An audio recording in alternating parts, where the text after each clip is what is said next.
Naomi Harris had lived in Miami for almost 20 years, but it never really felt like home. Home was supposed to be a place where people saw you, not just your skin, your uniform, or the work you did. At 38, Naomi had learned how to blend into the background. She was the woman in the neatly pressed maid's uniform, hair tied back, eyes lowered. She moved through the grand halls of Alexander Wright's $75 million waterfront mansion, like a ghost, dusting priceless sculptures, polishing endless marble floors, arranging flowers that cost more than her monthly rent. But she was no ghost inside. Inside, she carried an entire world. The laughter of her late husband, the smell of her mother's Sunday cornbread, the dreams she once had of becoming a teacher, dreams she had traded for survival. Her 12-year-old son, Malik, was her only anchor.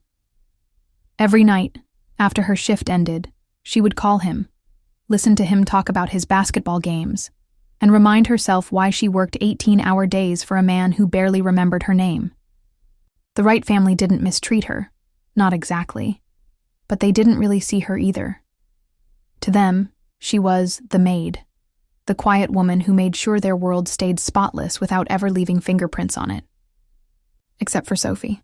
Sophie Wright was 8 years old, bright-eyed, and endlessly curious. Where the rest of the house ignored Naomi, Sophie adored her. She'd follow Naomi into the kitchen, asking questions about her cooking, her childhood, and why she always hummed gospel songs while working. One afternoon, Sophie had asked the question no one else dared to. "Naomi, why do some people treat you different?" Naomi had smiled gently, crouching down to meet Sophie's eyes. "Because they see my color before they see my heart. But remember something, baby girl. Love doesn't have a color." Sophie had nodded as if she'd just been told the most important secret in the world. Naomi cherished those moments. They were small, private treasures in a life of service. But there was always an invisible line. Naomi never crossed it. Never hugged Sophie too long in front of her parents. Never stayed in the same room after her work was done. Never gave anyone a reason to say she was too close. Still, in her heart, she loved Sophie like her own. She didn't know it yet, but that love was about to be tested in a way she could never have imagined. It was a Wednesday afternoon, the kind of Miami day where the air feels like it's holding its breath, heavy, still, and too quiet. Naomi had just finished polishing the long glass dining table when Sophie's laughter echoed from the backyard. She glanced through the floor-to-ceiling windows, smiling at the sight. The little girl was chasing butterflies, her white sundress billowing like a sail. Mr. Wright was upstairs on a video call, pacing in front of his giant desk. Mrs. Wright was out shopping with friends. That left Naomi in quiet charge of the house. She went to the kitchen to start on lunch preparations. The knife in her hand had just sliced through a ripe mango when a sharp, unfamiliar sound cut through the air. The screech of tires on the driveway gravel. Naomi's brow furrowed. No one was expected. She stepped toward the front hall, wiping her hands on her apron. Through the frosted glass of the double doors, she saw the outline of a man. Tall, wearing a baseball cap pulled low. Something about the way he stood, too still, too angled toward the side of the house, made her heart thump. Then she heard it, Sophie's voice, a short laugh, followed by a muffled yelp. Naomi's blood ran cold. She dropped the dish towel and ran toward the backyard. What she saw stopped her heart. The man from the door now had Sophie by the arm, half dragging, half carrying her toward the driveway. Sophie's butterfly net clattered to the ground. Naomi's voice cracked the air. "Hey, let her go." The man didn't even turn. He yanked Sophie into the passenger seat of a black SUV.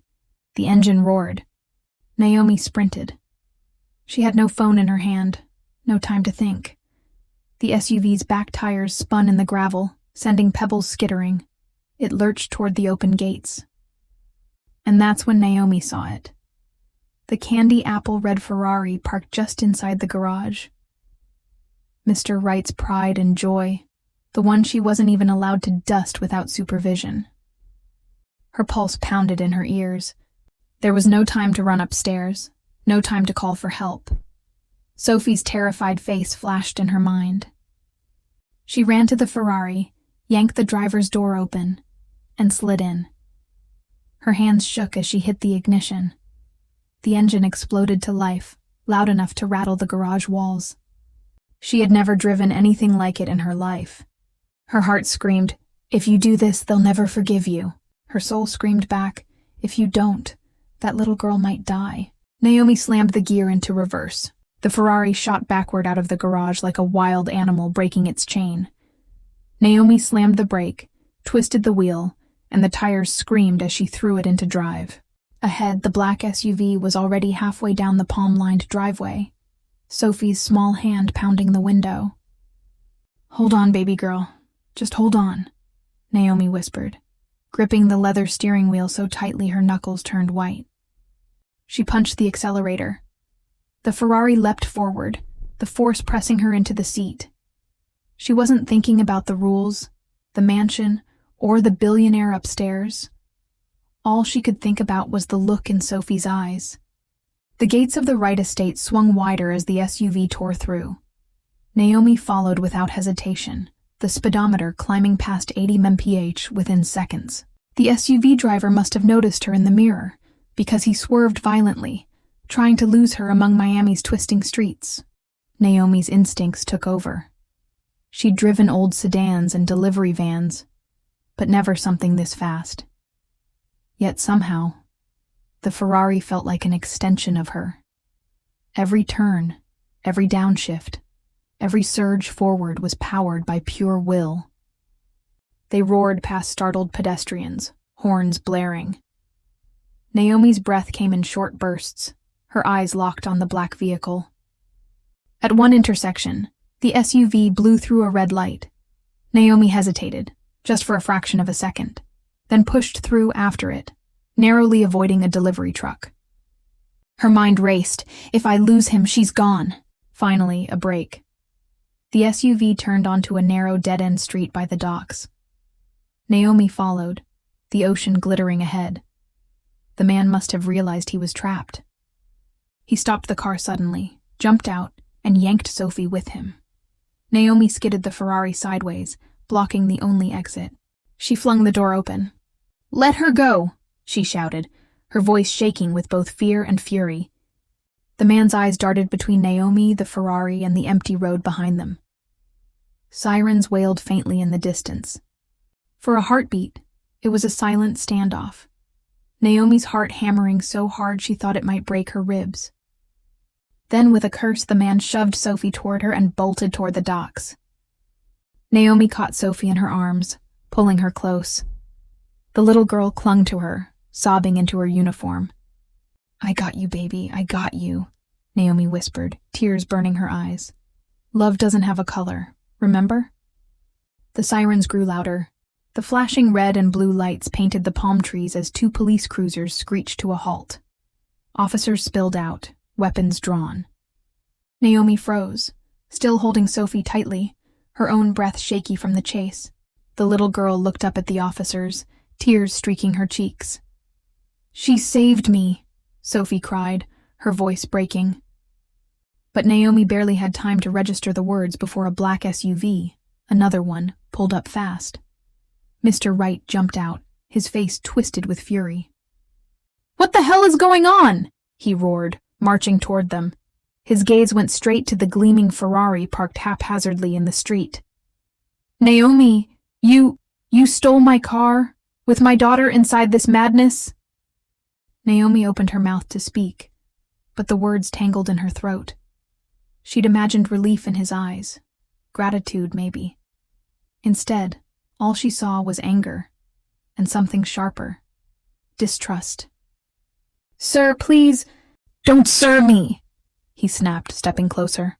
"I trusted you in my home, and you take my daughter, my car? What kind of scam were you running?" The officers exchanged glances. One stepped toward Naomi. "Ma'am, we're going to have to ask you to—" "No!" Sophie's small voice cut through the air. She pulled away from Naomi's arms and stood in front of her like a tiny shield. "She saved me. A bad man took me and Naomi chased him. I was scared." Mr. Wright blinked, his anger faltering for a split second. But then his jaw tightened again. "If that's true, then where is this bad man? All I see is my car in the street and—" "We'll pull the dockside CCTV," one of the officers said firmly. "Let's see what really happened before we start pointing fingers." Naomi's stomach twisted. It wasn't just the accusation that hurt.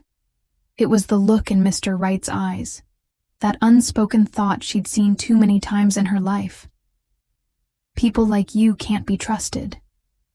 She turned her gaze to Sophie, who was still holding her hand, her little fingers gripping tight. "It's okay, baby," Naomi murmured softly. "Truth doesn't hide forever." Back at the estate, the atmosphere was tense. Mr. Wright stood in his marble-floored study, arms crossed, as a uniformed officer connected the USB drive from the dock's security office to his massive wall-mounted screen. Naomi sat quietly in the corner, still in her work uniform, her hair slightly disheveled from the chase. Sophie refused to leave her side, sitting on her lap with her arms wrapped around her neck.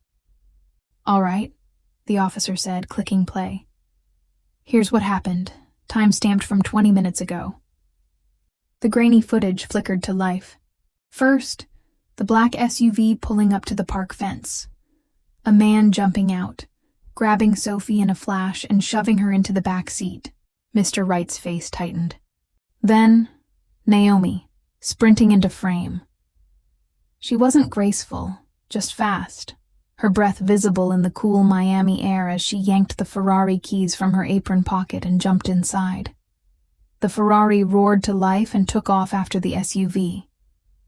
The camera switched angles, street after street, Naomi tailing the kidnapper through dangerous traffic, until finally, at the docks, she boxed him in. They all watched as the man shoved Sophie toward her and bolted, disappearing down the pier. The footage froze on Naomi kneeling down to hug Sophie tightly, her face crumpling in relief. The room went silent. Naomi felt Sophie's small arms tighten around her, but she didn't look at Mr. Wright. She didn't want to see either his shame or his pity. "She risked her life for your daughter," the officer said quietly. "Frankly, sir, if she hadn't acted that fast, we'd be looking at a very different ending tonight." Mr. Wright's voice was low, almost hoarse. "Naomi—" She finally met his eyes, but there was no triumph there, just exhaustion. "You thought I'd take something from you," she said softly, "but I was only trying to give you back the one thing that can't be replaced." He looked down, guilt pooling in his expression. I was wrong. I judged you before I even knew the truth. I let my own prejudice speak louder than facts." Naomi's gaze didn't waver. "Love doesn't have a color, Mr. Wright. And neither should trust." Sophie broke the heavy silence with a whisper. "Daddy, she's my hero." Mr. Wright swallowed hard. For the first time that night, his voice trembled. "She's mine too, sweetheart." The next morning, Naomi expected things to return to normal, or as normal as they could after chasing down a kidnapper in a billionaire's car. She thought she'd quietly return to work, scrub the marble floors, and stay out of the way. But when she arrived, she found the front gates of the Wright estate open, reporters crowding outside. Cameramen, microphones, the hum of a dozen live broadcasts. She froze. Mr. Wright stood at the top of the driveway steps, his arm around Sophie, addressing the cameras. His usually composed face was softer now, almost vulnerable. "Yesterday," he began, "I made a terrible mistake. I doubted someone who didn't deserve my doubt. And in doing so, I almost lost the chance to truly see her for who she is." The cameras clicked. "This woman," he continued, gesturing toward Naomi, "is Naomi Carter. She has worked in my home for years, not just with diligence, but with heart.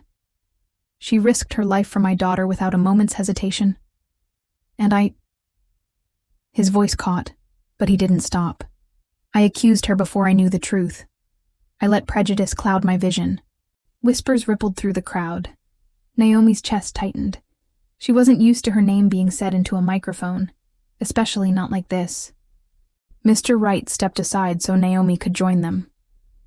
Sophie tugged her hand, pulling her forward. Naomi hesitated, but Sophie looked up with those wide, trusting eyes, and she couldn't say no. When she stood beside them, Mr. Wright turned to her so the cameras could capture it. Naomi, I can't erase what I said, but I can promise you, from this day forward, you will never be seen as anything less than family. Naomi swallowed hard. Her voice was barely above a whisper, but the microphones caught every word. Love doesn't have a color, and neither should gratitude. Sophie hugged her waist tightly. She's not just our maid, the little girl announced to the cameras. She's my hero. The story exploded online within hours. Headlines read, "Poor black maid saves billionaire's daughter in stolen Ferrari. His public apology breaks the internet." Clips of Naomi's quiet dignity and that final line about love spread everywhere. People called her brave. Others called her a reminder that humanity is bigger than wealth, race, or status. And for Naomi, it was never about the Ferrari, the headlines, or the cameras. It was about Sophie, and proving that doing the right thing doesn't need anyone's permission. Tell us, what would you do if you were in Naomi's place? Have you ever faced a moment where doing the right thing meant risking everything? Share your story in the comments below. Your courage might inspire someone else today. If Naomi's bravery moved you, don't forget to like, share, and subscribe for more powerful stories that remind us how one person can change everything.